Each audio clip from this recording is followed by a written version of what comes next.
जयपुर से जुड़ी इस वक्त की बड़ी खबर सामने आ रही है, जहां कोचिंग क्लास में जहरीली गैस लीक होने से 10 छात्र बेहोश हो गए। ये जानकारी निकलकर सामने आ रही है। 2 छात्राओं की हालत तक गंभीर हो गई। कोचिंग के ऊपर किचन में बनाया जा रहा था खाना, जिसमें छात्रों ने प्रदर्शन किया।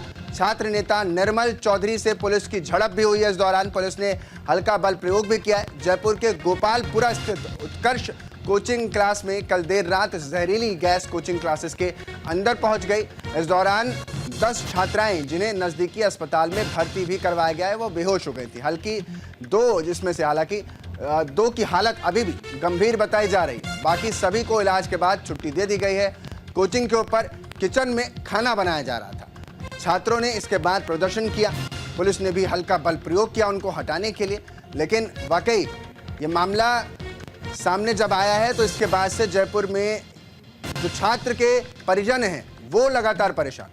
कोचिंग क्लासेस में जहरीली गैस लीक होने से ये पूरा मामला सामने आया, जिसमें 10 छात्राएं बेहोश हो जाती हैं। 2 की हालत अभी भी गंभीर बनी हुई है। गनीमत इस बात की है कि बाकी की छात्राओं को डिस्चार्ज कर दिया गया है हॉस्पिटल से। ये बड़ी जानकारी।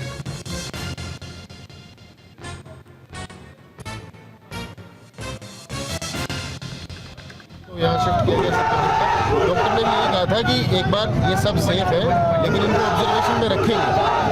ऑब्जर्वेशन में रखेंगे क्योंकि कोई पेट दर्द और ऐसी समस्या होगा।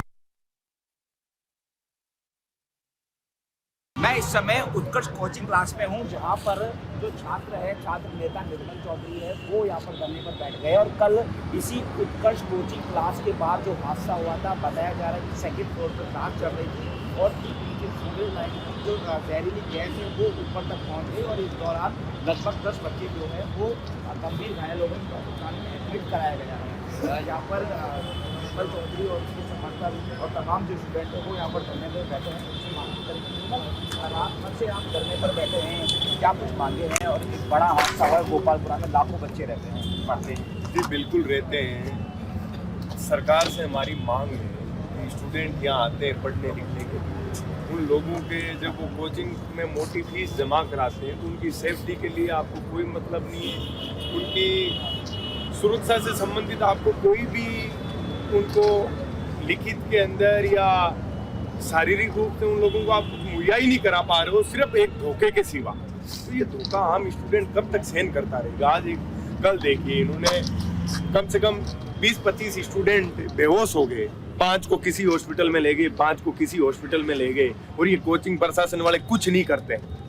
तो सरकार की क्या जिम्मेदारी बनती है? आज ये राइजिंग राजस्थान का भविष्य सुनहरा कर देंगे, सुशासन आ जाएगा। ये सुशासन है कि बच्चे जीवन और मौत से जंग लड़ रहे हैं। कभी किसी हॉस्पिटल में रेफर करते हो, कभी कहीं करते हो। कब तक युवाओं की आवाज दबाओगे? हम लोग सहन नहीं करेंगे। ये युवा साथी गांव से अपने माता पिता के सपने पूरे करने के लिए, अपने भविष्य का नया निर्माण करने के लिए, राजस्थान का भविष्य तो इन युवाओं के कंधों पे टिका हुआ है, जिनका मौत का सौदा कर रहे हो आप लोग। इससे पहले दिल्ली में वह हादसा हुआ था, फिर यहाँ पर 2 कोचिंग संस्थाओं को भी सील भी किया गया था। तब ये माना जा रहा था कि जो सुरक्षा है वो पूरी कर ली जाएगी, लेकिन बावजूद उसके एक गेट है, 350 से ज़्यादा बच्चे हैं, यहाँ पे चलने की ध्यान नहीं दिया जा रहा। आप देखिए कि राजस्थान में हालात क्या है।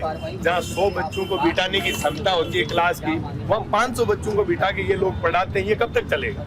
हम लोग ये कब तक सहन करेंगे? तो इसकी लड़ाई हम रात भर से सड़क पे बैठे बैठे लड़ रहे थे और आगे भी लड़ेंगे। कब तक बैठे रहेंगे? जब तक समाधान नहीं करेंगे।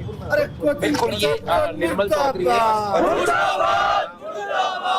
स्टूडेंट्स है, वो यहाँ पर धरने पर बैठे हैं। और इस समय कोचिंग संस्था जो है वो पूरी तरह से उनको उसको बंद कर दी है। बच्चे आ रहे हैं, लेकिन आज उनकी क्लास जो है वो बंद है और रात भर से तमाम वो यहाँ पर धरने पर बैठे हुए हैं।